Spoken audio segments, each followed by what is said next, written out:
好看又漂亮的搓板针花样来了。这些花样呢有个特点，都是从鞋头起针往后织花样的。那么大家在织搓板针花样的时候需要注意，一个来回只需要看一行的图纸就可以啦。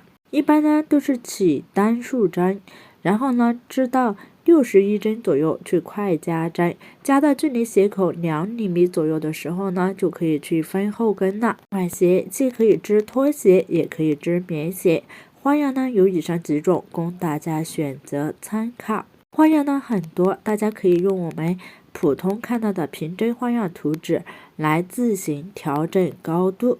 比如说这款。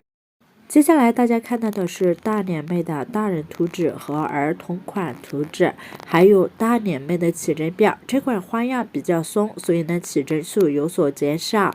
再来一起看一下竖版的新年新花样。接下来就是鞋头起针拖鞋的起针表，以及鞋头织花样棉鞋的起针表。赶快点赞收藏，慢慢看吧。